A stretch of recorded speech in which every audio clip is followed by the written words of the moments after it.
board took action on denying application for leave to present a late claim on behalf of student 4204, a minor. It was to deny. The board took action to reject claim for damages presented timely on behalf of student 2270. Sorry. Board took action to deny application for leave to present a late claim on behalf of student 2207, or 70, excuse me.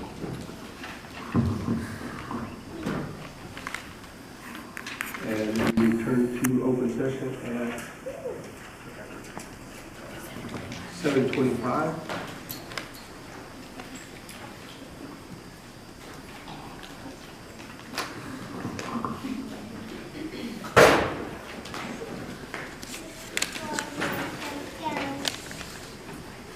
Everybody please stand for the Pledge of Allegiance. Board members present. I am here, are you here? Yolanda Sanchez is absent. Tim Bender is here. Larry Tanksley is here. Dr. Carol Robinson is here. And Dwayne Moore is here.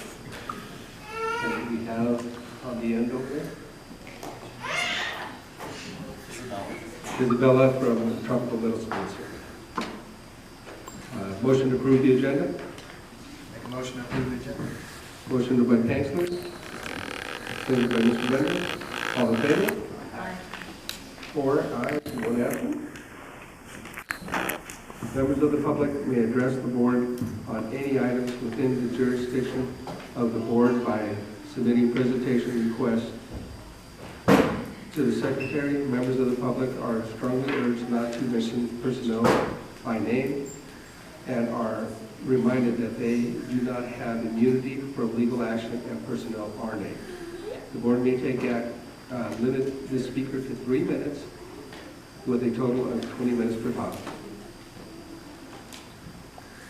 Haley?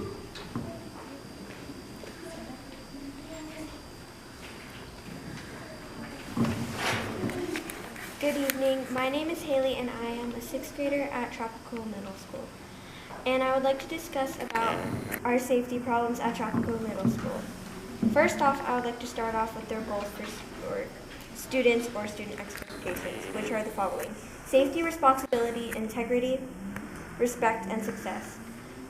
According to the student expectations, number 1 is safety, and I do not feel safe at my own school. I feel stressed because I never know what can happen. In my own class, we had a disruption, and I did not feel safe even when a faculty member was present. I feel that after talking to a lot of my peers, safety is a concern with them too. I do not see people rushing to help when certain situations arise at school. Students are afraid to come forward because campus security doesn't break things up soon enough. The bullying has gotten worse, and not having cameras to keep people accountable makes me scared. I do not want to continue at this school, but I also feel conflicted because I am one of the few who stand up to bullies. Something must be done to change this. Thank you.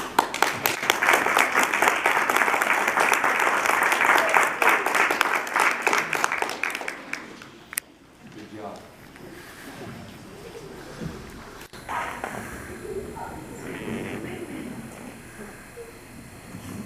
Thank you. You did a really nice job. Thank you. And we will be looking into that.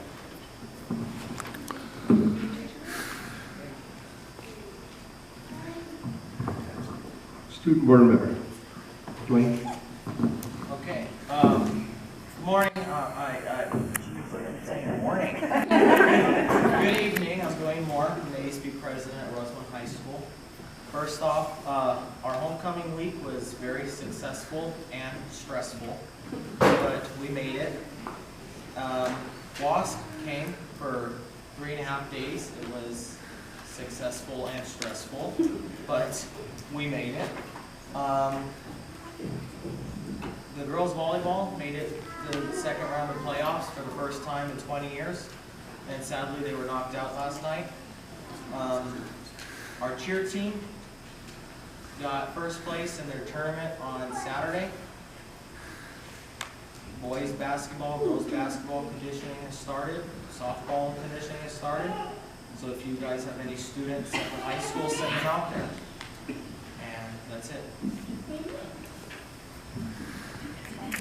Hi guys. Camp Keep, I would start off. Camp Keep had their glow out dance on November 1st. The students had a great time. Yearbook is having a homecoming dance on November 15th, 6 to 9 p.m. Going on to Tropico Sports. Boys basketball tryouts were held this week. Girls tryouts were held 2 weeks ago. Cheerleading tryouts were held today. 6th and 8th grade girls cross-country teams won the Tri-District Elite Championships. Board boys also placed in the boys' finals. 7th grade girls volleyball team finished first in Bravo tournament. On to cadet corps. 8 students attended field training last weekend to learn fire alarm safety.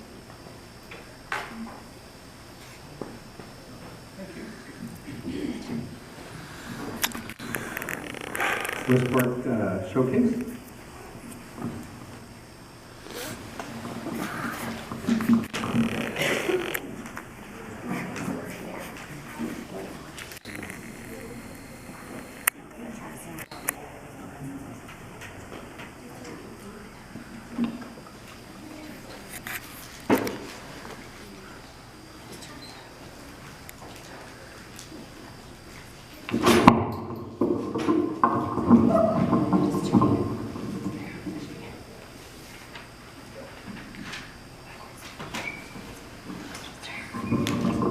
All right, thank you guys so much. I'm kind of losing my voice, so please bear with me. And this is making lots of noise. Ed's gonna try to fix it. Tonight we're gonna be talking a little bit about something that we've been working on for a couple years now. That is our school climate and trying to make it a more positive. Westpark's always been a positive place to begin with, but we are just trying to make it more and more positive as we go every year. One of the things that we talked about doing last year was capturing kids' hearts. We've always done some PBIS at our school, which stands for Positive Behavior Intervention and Support. This year we put a little bit of a different, can you get it to turn? I can't see where it's at. So I just want to kind of give you a little bit of background on what you have to hit next. Sorry. Okay. What PBIS is, and again, it's Positive Behavior Intervention and Support. Basically, it seeks to reduce and eliminate poor behaviors within the school side. Encouraged by doing that, by encouraging positive behaviors. So it's PBIS is a method used to identify and support desired behaviors that we want to see at our school. And also what the purpose of it is to make a radical change in thinking, not only of our students, but our staff, and including all of our staff, about behavior and discipline. And instead of allowing poor behavior to escalate into disciplinary measures, the focus on PBIS is on teaching and promoting positive behaviors. So by building on positive behaviors, the escalation of discipline and are reduced drastically.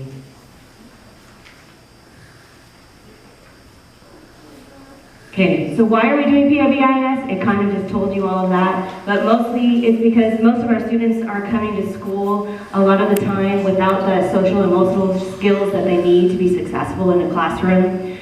They might be social and ready to go at home or in a home setting, but not maybe necessarily in a classroom where they need to be able to sit and to learn and to do all the activities that are happening in the classroom.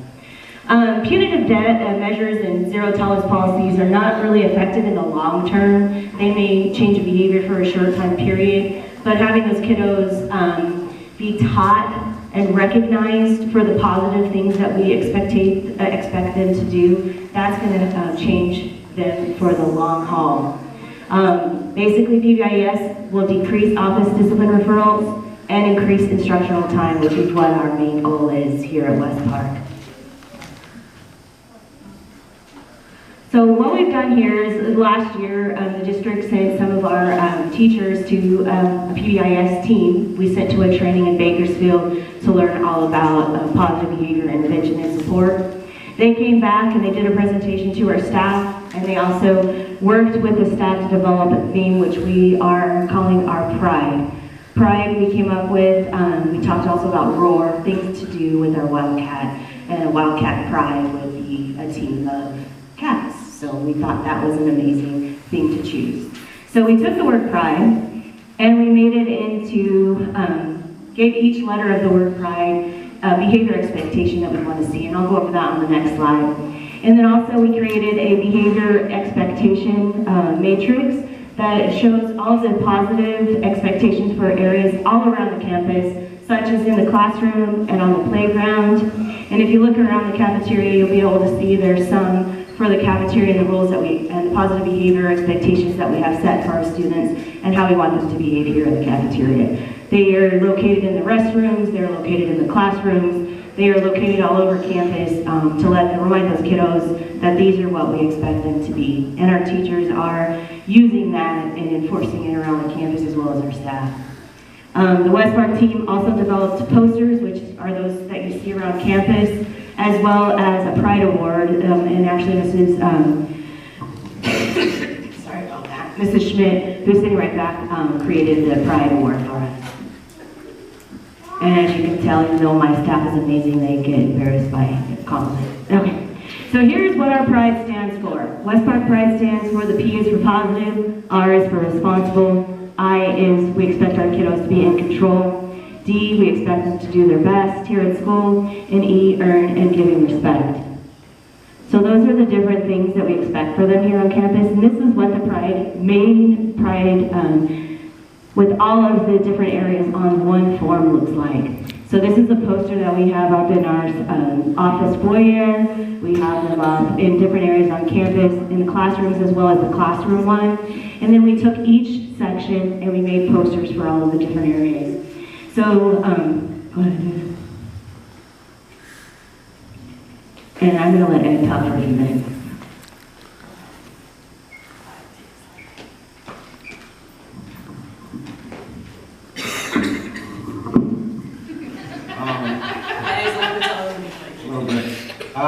So for us, for our cafeteria, we want the kids to, while we're in here, I mean, when they're in the cafeteria, it's their lunchtime, or the morning time, and stuff where they should be free to talk. We want there to be respectful language going on.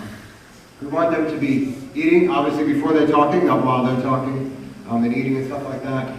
And to be facing your table, eating quietly, but at the same time being respectful. And that's what it keeps coming back to with our CSOs and our powers and everybody that's in here for lunch duty, is that they want the kids to enjoy themselves, but lower the volume and eliminate the negative and the hurtful words that are being said.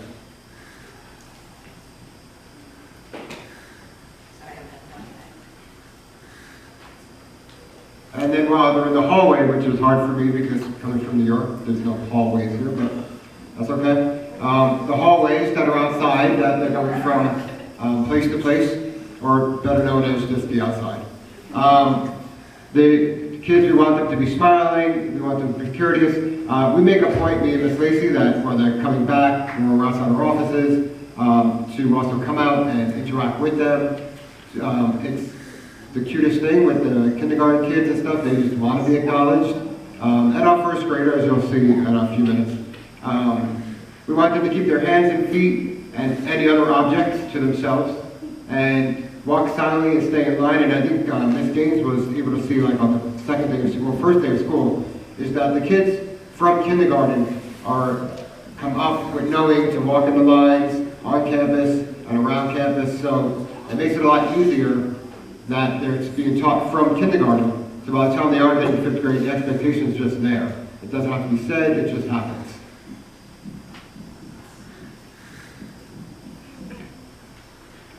And we have pride in our restrooms. I kind of think that's a little bit funny that the kids are prideful in the but hey, you have to have pride everywhere. So our kids are very prideful in the bathroom. And they use good manners, and they report problems to the teacher. I know that I monitor the little guys, kindergarten and first grade, and they do get a little scared when you pop in there and they're not using their manners and stuff. But we do bring it back to, are you the same with capturing kids' hearts and our pride, or are you doing what you're supposed to be doing, or what are we supposed to be doing? And are you showing respect and pride? So it does all come back to that.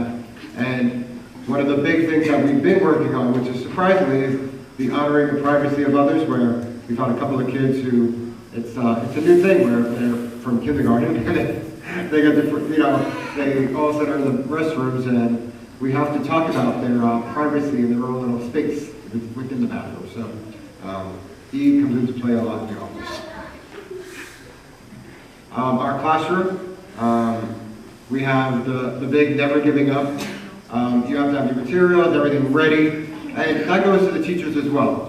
I know I wasn't here for the campus tour and stuff with the campus meeting, but our teachers and our students, we want to model the good, having everything prepared, everything ready for the day, with our students and our teachers on the same level. Raising your hand to speak, waiting your turn, working quietly, speaking respectfully to teachers and other adults, and making the best use of time. That is one big thing that Ms. Lacey talked about with the kids when they come up to the office. Well, is this a good use of time? How could we have done things differently in order to manage our time better? Obviously, the older kids get that a little better than the younger ones, but it's something we definitely push for the kids. And participating at proper times, we all are eager to say what we have to say, but we got to make sure that it's in the right time, right context, and everything like that. And on the playground. So we want them to be talking nicely to each other. Our CSOs, again, do an amazing job about that, where they're circling and going around and talking with the students. So if they have to get water, or they have to get anything, they just raise their hand, or they say, hey, can I go do this? As opposed to just going and reacting, we have them using more communication outside on the playground and discussing what they're doing, letting people know if they have to use the restroom, anything like that. And demonstrating good behavior, using the equipment properly, thinking before they act, keeping their hands and feet and other objects to themselves, taking turns, playing fair. That comes in a lot with tetherball. Apparently there's a lot of different rules for tetherball. I've never played tetherball, coming from New York. But there was quite a lot of arguments from first grade to fifth grade about who ropes and who doesn't rope and something with a rope and stuff like that. So I'm pretty good with that because I'm just everybody just stops because I don't know anything about it. And showing good sportsmanship, which again is an emphasis more on our tetherball. So, and then our assemblies and field trips. We want them to be good listeners. We want them to follow directions. We want them to participate at proper times. Where we've had, so far this year, we've had like the fire department come. We want them to listen and then react. Listen and then raise your hand. As opposed to, obviously they're eager to participate with the different things that are going on campus. We just had our rift assembly. We want the kids to be able to sit there, take it in, and then raise their hand. They participated. And Mr. Smith says they participated wonderfully. So. And then this is, and good Tommy Smith. And this is Ms. Smith's Pride Award that she developed for us. Where, so in the past we had golden tickets. Sometimes we get caught up in that and the kids are like, oh, I got a golden ticket. And that's great. But as you can see, we were trying to get the whole cafeteria full of golden tickets. We had a little chain going. And had we continued, we would have continued with that. But now we're on Pride Awards. The students just get a checklist whether they're being positive, responsible, under control, doing their best, earning and giving respect. But now the big thing is when they come up, we ask them, what is it for them? So we want them to be able to, and not that if they can't tell us, we don't accept it, but we want there to be the conversation between, why did you earn this, as opposed to just getting something. The conversation starts, what the instructions are is, whether it's myself, the CSO, the teachers, the powers, is when you check it, to say, this is the reason why I'm giving it to you, so that the student knows. And unlike with the golden tickets where we keep them and we put them up, their pride was they get to bring home with them. So they get to share it with their family. And they do get an awesome stamp. And a prize. And a prize.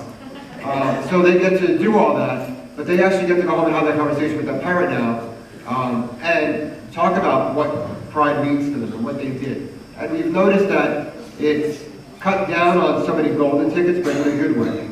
Because now kids are earning them, and it's more structured, and it's developed more like within their lane, where these are what we're looking for, and this is what you're achieving. And it's amazing the kids, when they do get them, they're just running around campus, they want to tell everybody and anybody. So it really is nice to see. And whether they're kindergarten or fifth grade, even our fifth graders get like, they're enormously excited about it.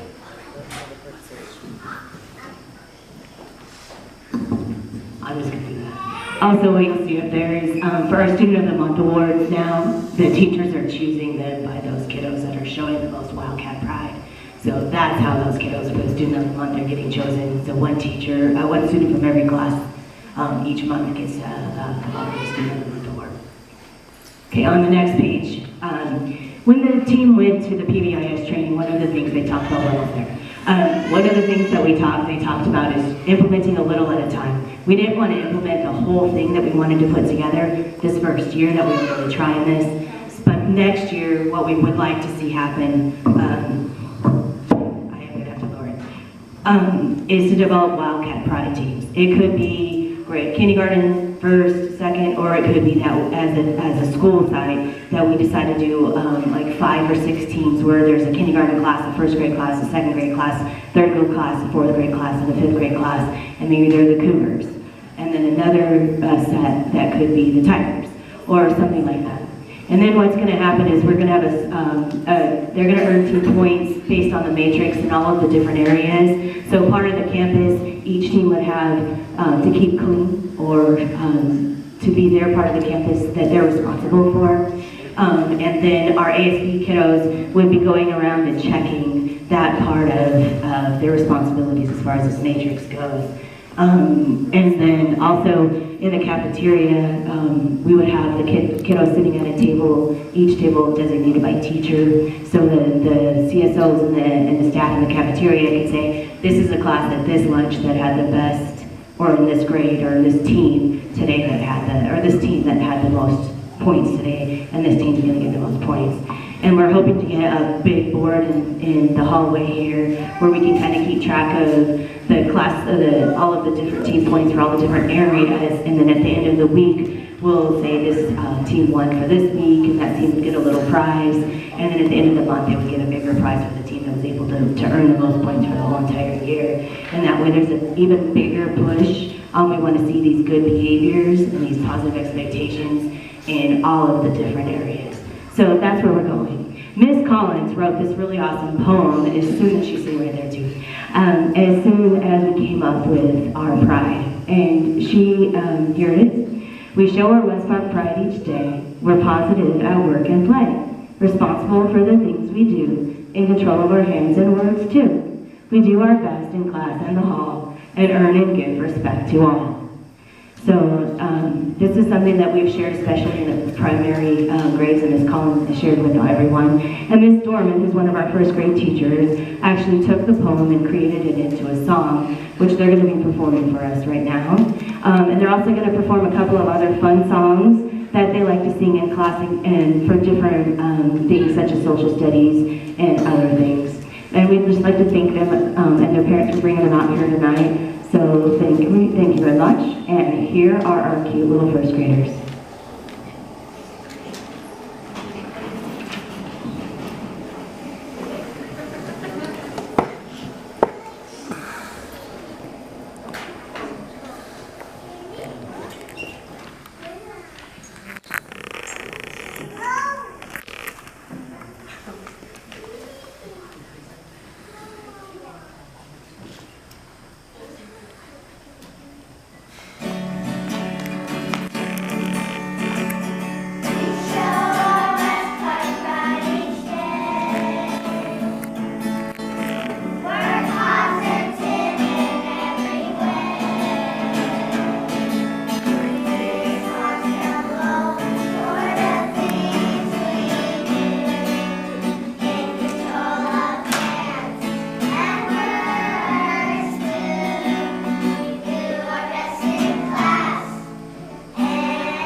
there to evaluate us.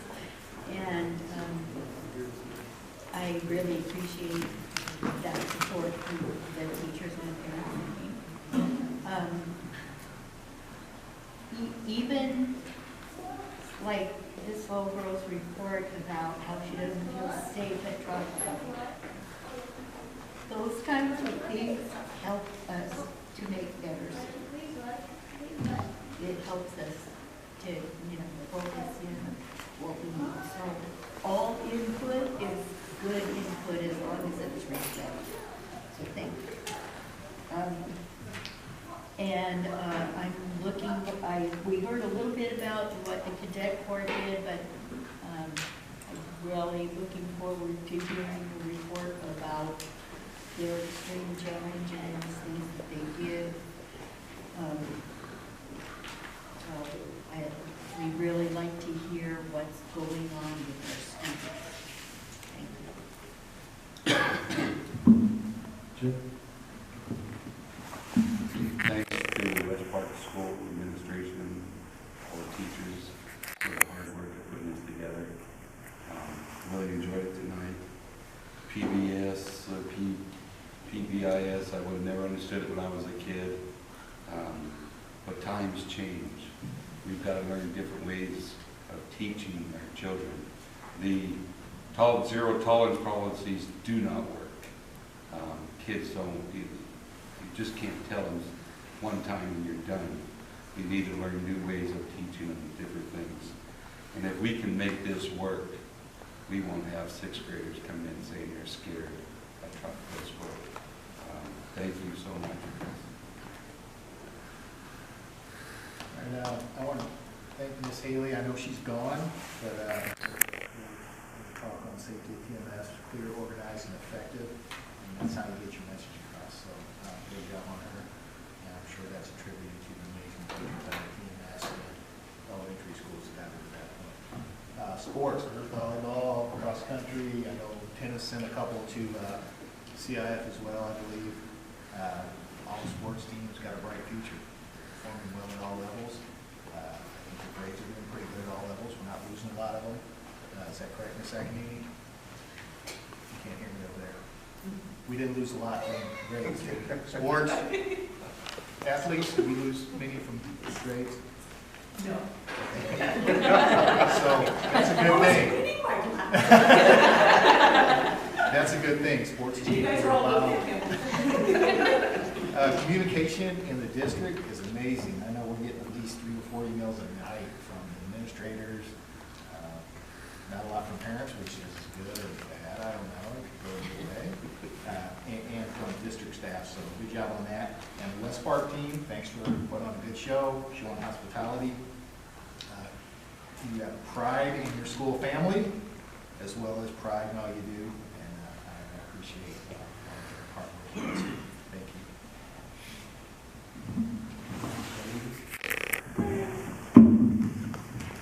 I want to thank everybody for putting this show on for us. It's great.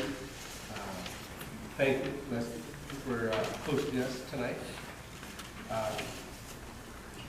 Yes, we do have a lot of work to do to educate our children to have proper manners so people don't feel bullied.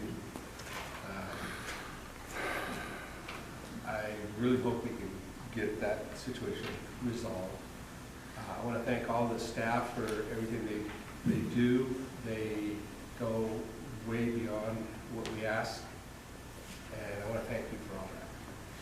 Congratulations to all our sports teams that made the playoffs. Tell them that we're real proud of them. They're doing a really good job.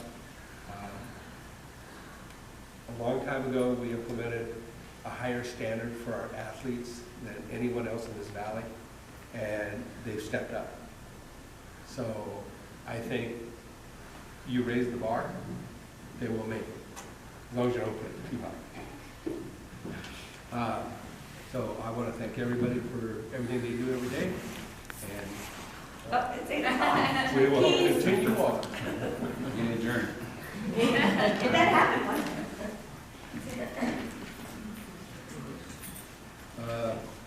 I don't see RT MSTA here tonight.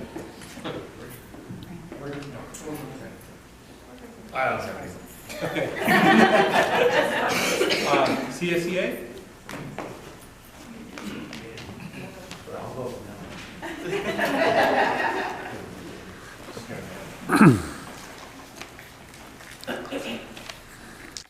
Good evening, guys. I wish I had a cool song like they did, but you guys did all leave, so I'll skip it.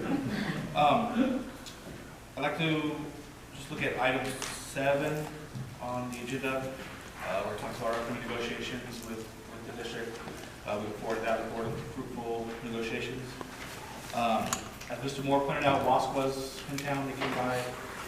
CSCA members were able to speak to the WASC committee. I feel that a good number of us were represented at the little meeting. I'd like to thank Mrs. Akinidi and Mr. Riley for allowing us to take time away from our regular duties to speak and meet with the WASC committee so we could be represented also. Also, it's never too early, so we've started planning our Christmas party. We're still looking for a site. If you guys know anybody who owns a restaurant or two in town, let us know. So, thank you guys. We don't know anybody. Wow.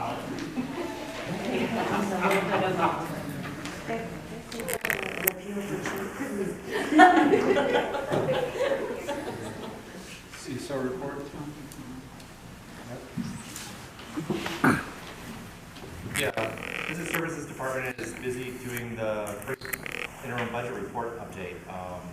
Obviously, critical work to the district every year, but it's I feel very essential this year with me being a new insertion into the district, and so it's a great opportunity for us to really dive deeply into the budget, look at what's there, how it's currently being utilized, and look for opportunities for it to be more efficiently and more strategically organized. And so we're doing that work, and hopefully by December we'll have good documented evidence of a budget that really serves the needs of today's children.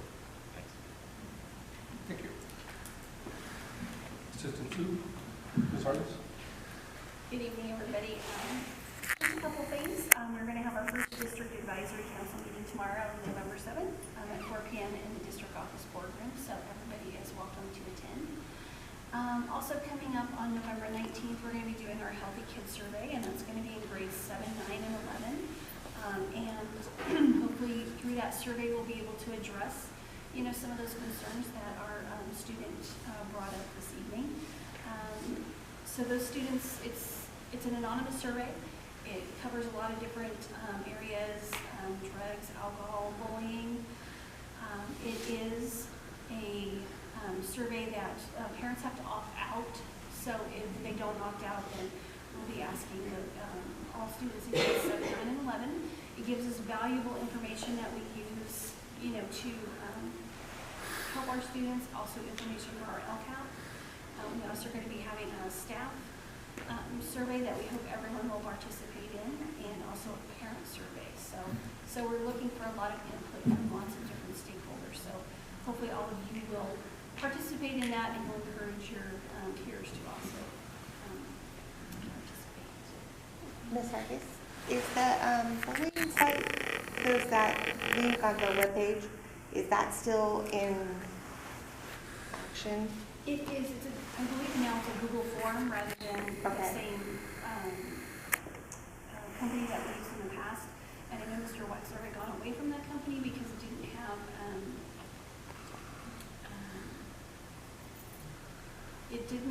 there was nothing that it wasn't necessarily a safe website, a secure website. So we went back to the Google form, and then that Google form goes to the different administrators. Okay, thank you.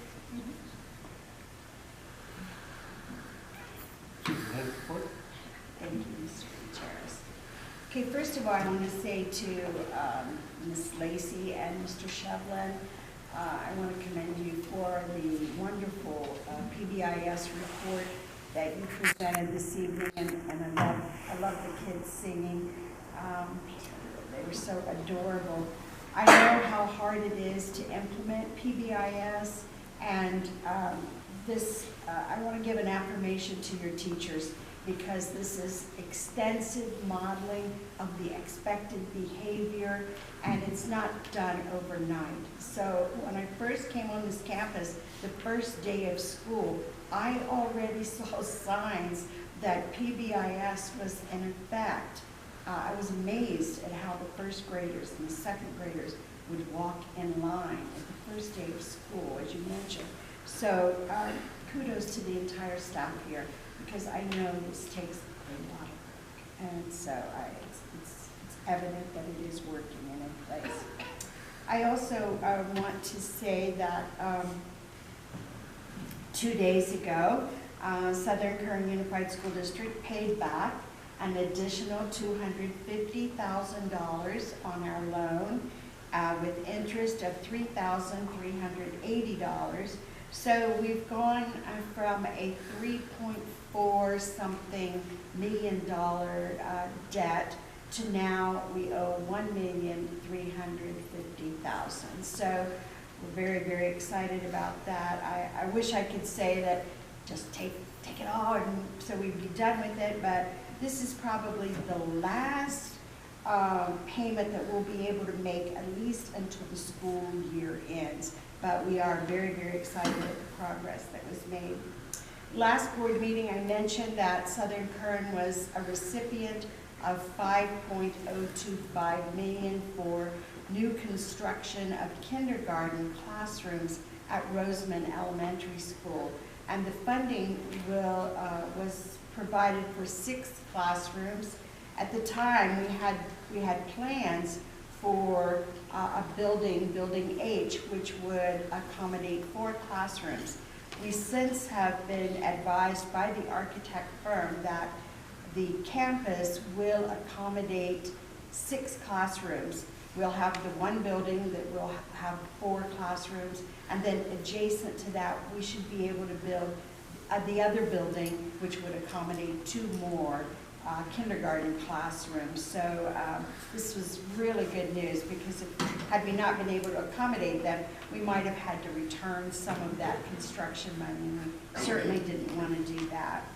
And on just a final note, I just want to say that the entire cabinet, we've started work on our new LCAP for the next 3 years, and we're going through goal. We have 3 goals and every action in each goal to hopefully refine the LCAP this year and make sure that each action truly aligns with the budget. So this is some of the work that we've started in our cabinet meeting. On the consent items, we have a change. G will be taken off the approval list. So A through F. Anybody have any questions?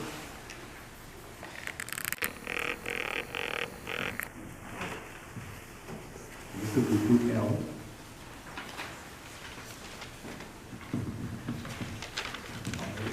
Entertain a motion. I make a motion to approve consent items A through L with the removal of G. Motion, seconded by Mr. Bender. All in favor? Aye. Aye. 4 ayes, 1 absent. Can I ask a question? Yes. What are you going to do instead of the teacher? What are they going to do? They have their own system. They're going to create their own playlists and use that instead. Thank you.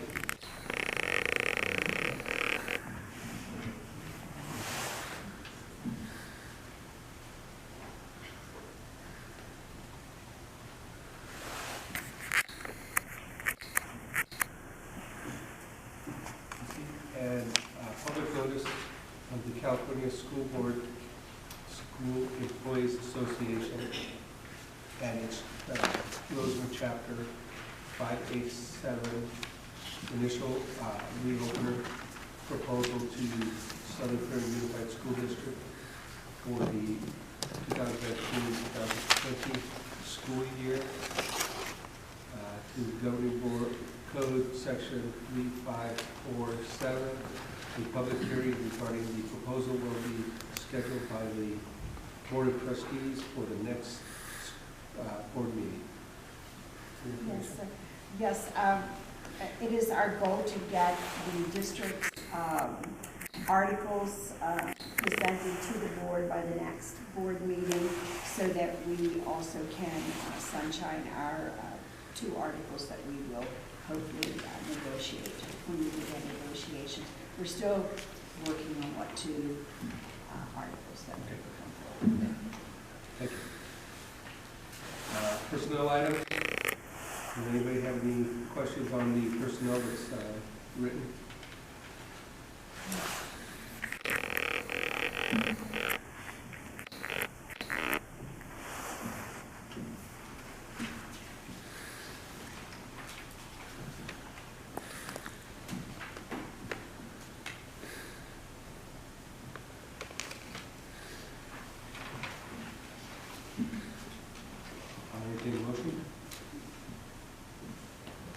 I'll make a motion to approve personnel items. Second. Motion by Kingsley, seconded by Robinson. All in favor? Aye. One absent. You're up. Okay, but before that, can I just say, Yes. Miss Lacy, Mr. Shevlin, like this pride stuff, like these kids are gonna use the rest of their life. Like I have 2 siblings that go to school here, and I can see when they come home and they use pride in my restroom and like at home outside in the driveway, like it used to be a hassle, but they're using it. And it's preparing them for the real world. Like, if you don't use this now, like you get in a lot of trouble. So I thank you guys very much. So now I make a motion to adjourn the meeting. Before we get Mr. Joyce, on your YouTube video there, can you make sure it loops when we talk about the funding for the schools? And a lot of times when you hear schools building something, you always think, well, we just had layoffs and now they're spending money on building buildings, but we couldn't do anything else with that money. If we could take that money and get it back to the kids somehow, we would, but it's either build the buildings or lose the money. We build the buildings, we have students for them, which generates funds, which puts people to work. We hire more teachers, which is good. So if that gets out in the community, they think we're spending $5 million and we just laid off a bunch of people. I want them to understand that that money was for one purpose and one purpose only. We don't have an extra $5 million laying around to build something. If I could use that for the kids, I would, but we can't. And our classrooms are almost all full. And there's new homes going in, and so we need a place to put kids. We need places for them, so we're happy to have 6 new rooms.